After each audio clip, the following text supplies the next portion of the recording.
معزز خواتین و حضرات، گزشتہ ویڈیو کے خطاب میں ہم نے حقائق و واقعات کی روشنی میں شہادت امام حسین رضی اللہ تعالیٰ عنہ کے موضوع پر گفتگو کا آغاز کیا تھا، اور یہ سلسلہ وار گفتگو بیان کے اس مرحلے پر ختم ہوئی تھی کہ جب حالات یزید کے قابو سے باہر ہونے لگے تو یزید نے نعمان بن بشیر رضی اللہ عنہ کو معزول کر کے ابن زیاد کو کوفہ کا گورنر مقرر کر دیا، اور وہ رات کے دھندلکے میں کوفہ پہنچا اور اس نے اپنے منصب کو سنبھال لیا۔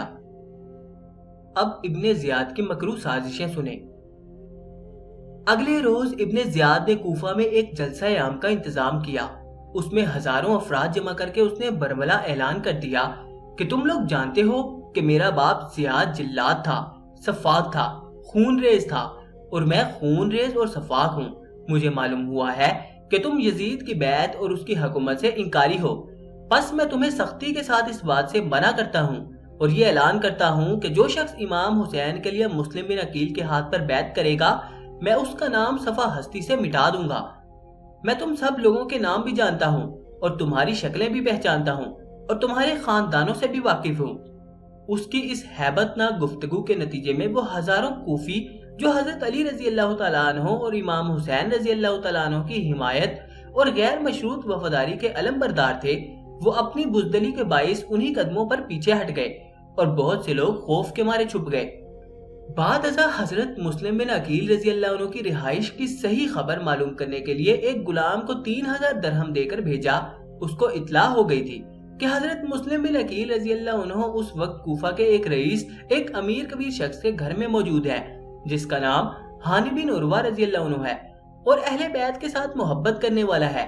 اس غلام سے کہا کہ تم ہانی کے گھر جاؤ اور یہ ظاہر کرو کہ تمہیں بصرہ والوں نے امام حسین کے حق میں حضرت مسلم بن عقیل کے ہاتھ پر بیعت کرنے کے لیے بطور نمائندہ بھیجا ہے، اور یہ 3000 درہم انہوں نے بطور ہدیہ بھیجے ہیں۔ اس بہانے صحیح صورتحال سے آگاہ ہو کر مجھے خبر کرو۔ چنانچہ وہ غلام ہانی بن عروہ رضی اللہ عنہ کے گھر پہنچا، دروازہ کھٹکھٹایا اور کہا کہ مجھے بصرہ والوں نے حضرت مسلم بن عقیل رضی اللہ عنہ کے ہاتھ پر بیعت کرنے بطور نمائندہ بھیجا ہے۔ تو وہ اس کی چکنی چپڑی باتوں میں آ گئے اور اندر حضرت مسلم بن عقیل رضی اللہ عنہ کے پاس لے گئے۔ اس نے ان کے سامنے بھی وہ بات حلفاً کہی اور ان کی دست اقدس پر بیعت کرتے ہوئے 3000 درہم ہدیہ کے طور پر پیش کیے گئے۔ واپس آ کر اس نے ابن زیاد کو خبر کی۔ ابن زیاد نے اگلے روز ہانی بن عروہ کو بلایا اور کہا کہ ہانی، تم جانتے ہو کہ میرا باپ زیاد بن سفیان نے کوفہ میں ایک شخص کو بھی خاندان نبوت سے محبت کرنے والا نہیں چھوڑا تھا، تیرے سوا سب کو ختم کر دیا تھا، اور تجھ پر احسان کرتے ہوئے میرے والد نے تجھے معاف کر دیا تھا، لیکن آج اسی اہل بیت کی محبت میں بنو امیہ کی دشمنی کما رہے ہو اور بنو امیہ اور یزید کے دشمن کو اپنے گھر پناہ دے رہے ہو۔ حضرت ہانی رضی اللہ عنہ نے انکار کر دیا، لیکن جب اس نے غدار غلام کو پیش کیا تو آپ سمجھ گئے کہ سازش کا شکار ہو گئے ہیں اور ابن زیاد کو علم ہو گیا ہے۔ ابن زیاد بولا، اب مسلم بن عقیل رضی اللہ عنہ کو میرے سپرد کر دو۔ ہانی کہنے لگے کہ میں یہ ظلم نہیں کر سکتا کہ خانوادہ رسول کے چشم و چراغ کو میں اپنے ہاتھوں سے گل ہوتا ہوا دیکھوں۔ اس نے ایک گرز ہانی بن عروہ رضی اللہ عنہ کی پیشانی پر مارا اور اس کا سر پھٹ گیا۔ ہانی بن عروہ رضی اللہ عنہ چونکہ کوفہ کے رئیس تھے، اس لیے ان کے قبیلے کے ہزاروں افراد ننگی تلواریں لے کر نکل آئے، اس خیال سے کہ ہانی قتل کر دیے گئے ہیں۔ یکا یک کوفہ کی گلیوں میں ایک مارکا بپا ہو گیا۔ امام حسین رضی اللہ تعالیٰ عنہ کے نمائندے مسلم بن عقیل رضی اللہ عنہ بھی تلوار لے کر میدان کارزار میں آ گئے۔ بعض روایات میں 4000 تعداد آئی ہے، لیکن بعضوں نے 14000 کی تعداد بیان کی ہے۔ یہ حضرت مسلم بن عقیل رضی اللہ عنہ کی قیادت میں ابن زیاد کے قلعے پر حملہ آور ہو گئے۔ شام تک ابن زیاد نے تیروں کی بارش کی، اتنا پتھراؤ کیا، اتنا ظلم و ستم کیا کہ 14000 افراد میں سے مغرب کے وقت تک کم و بیش 500 کوئی افراد مسلم بن عقیل کے ساتھ رہ گئے اور باقی سب لوگ بزدلی کے سبب ان کا ساتھ چھوڑ گئے۔ آپ نے نماز مغرب کی نیت باندھی۔ 500 کوفی آپ کے مقتدی تھے۔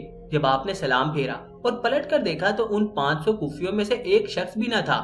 اندھیری رات میں ظلم و بے وفا لوگ حضرت مسلم بن عقیل رضی اللہ عنہ کو تنہا چھوڑ کر گھروں کو واپس چلے گئے تھے۔ اب کوفے کی ہولناک گلیوں میں رات کا ہیبت ناک ماحول ہے۔ یزید اور ابن زیاد کے ظالمانہ اور بہیمانہ منصوبے ہیں، اور وہ جو ہزاروں کی تعداد میں آگے دست اقدس پر بیعت کر کے آپ سے غیر مشروط وفاداری کا وعدہ کر چکے تھے، ان میں سے ایک شخص بھی اس وقت حضرت مسلم بن عقیل کا سہارا بننے کے لیے تیار نہیں۔